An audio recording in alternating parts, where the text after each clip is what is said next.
Hey, shalom, shalom. Before I begin this lesson, I would like to start off by giving all honor, all glory, and all praises to Yahweh, Bahashem, Yahweh Shai, Bahashem, Racha, Badash.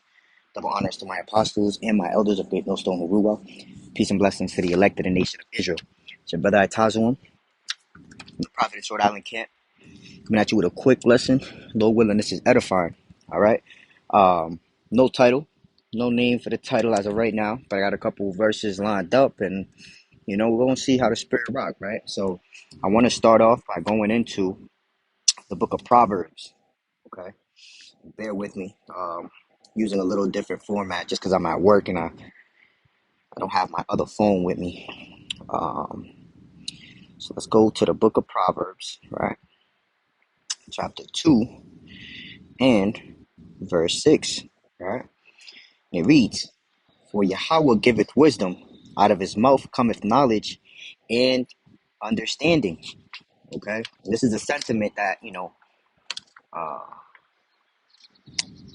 this is a sentiment that was shared amongst wise men, right? And just to prove it, all right, we're going to go into the book of John, chapter 3, and verse 27, right?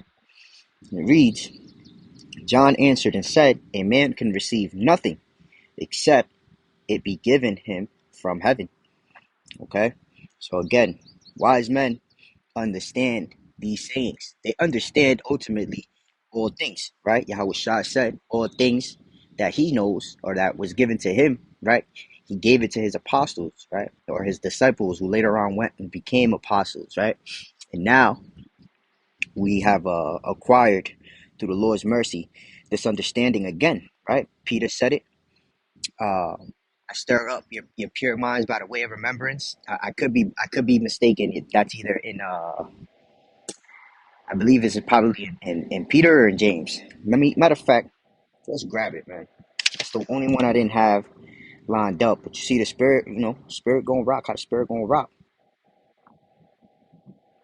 Yep. Peter, Second Peter's 3:1. The second epistle, beloved, I now write unto you, in both which I stir up your pure minds by way of remembrance. So before our defiled minds thought we could acquire everything on our own, or with the help of a brother, or with the help of a sister, with the help of but really we need help from the Heavenly Father. And by brother or sister, I mean niggas in the world, of course, because definitely the brothers, our true family, like Yahweh Shah said, my brother, my mother, my sister, they keep the commandments of Yahweh Shem Yahweh Shah, my father. So definitely get help from a brother. But when we're talking about acquiring wisdom, okay, when we're talking about acquiring mercy or faith, okay, these are things that can only be given to you from on high, okay. But we gotta have faith that this is gonna be we gotta have faith, right, that these things will happen like so, all right, because the Heavenly Father is gonna deliver, right? He's gonna reward us accordingly. We gotta believe, gotta believe. From there, I would like to jump actually to the book of Hebrews, all right. So like book of Hebrews, chapter 6, and verse 10. It says, For the Most High is not unrighteous to forget your work and labor of love, which ye have shewn towards his name, and that ye have ministered to the saints and do minister, right? So having faith, right? Having faith is a gift from the Lord, okay? But with that faith, as the scriptures say, work out your own salvation with fear and trembling, right? We are working towards obtaining something that we don't deserve, okay, which is mercy from the Heavenly Father, the kingdom, okay. um so yeah, you lack wisdom, you ask the Heavenly Father for it, all right. You lack an inspiration from the Spirit, you ask the Heavenly Father for it, all right. Because what, let's go to James, all right. Again, just about ready to close this out.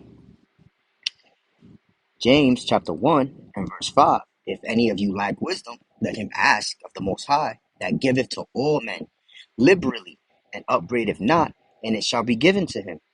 But let him ask in faith, nothing wavering, for he that wavereth is like a wave of the sea, driven with the wind and tossed.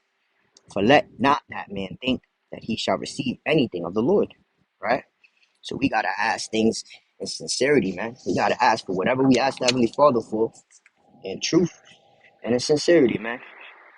So from there, let's jump back to Hebrews 11 and verse 6. It says, "But without faith it is impossible to please him. For he that cometh to the Most High must believe that he is, and that he is a rewarder of them that diligently seek him." So you got to believe that your works, right? Your works are going to be established, right? The Heavenly Father is going to reward you accordingly. Which is why we are out here trying to make our bodies a living sacrifice, you know? We try to put off the flesh. We try to do those things which are profitable unto us and pleasing unto the Lord, because we know that there's a greater reward for the things that we are sacrificing on this side and the things that we're going through on this side.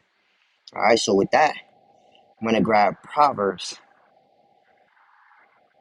chapter 2, and I'll read verse 7, and we'll close it out. It says Proverbs 2, and I'll start at verse 6. It says, "For Yahweh giveth wisdom, out of his mouth cometh knowledge and understanding. He layeth up sound wisdom for the righteous. He is a buckler to them that walk uprightly." So the Heavenly Father is looking for us peculiar characteristic traits in a peculiar people to give wisdom to. Okay? You need to have certain attributes in order for when you go to apply for a job, in order for you to get paid for said job. You know, you can go to a job, fill out an application, not have the necessary experience, okay, and then not be hired for the position. And you know, but the Heavenly Father has hired us for this position, right? Whether it be to be a teacher, whether it be to be a preacher or a prophet, a wife, right, a believing wife. At the end of the day, man, we all have to work. We all have to work, and we all have to do it in truth, in faith, right? In sincerity, with the fear of the Lord at the forefront of our mind, man. So in closing, right, I'm gonna cut it. I'm gonna cut it short just because I gotta get back to work. But Lord willing, this is edifying.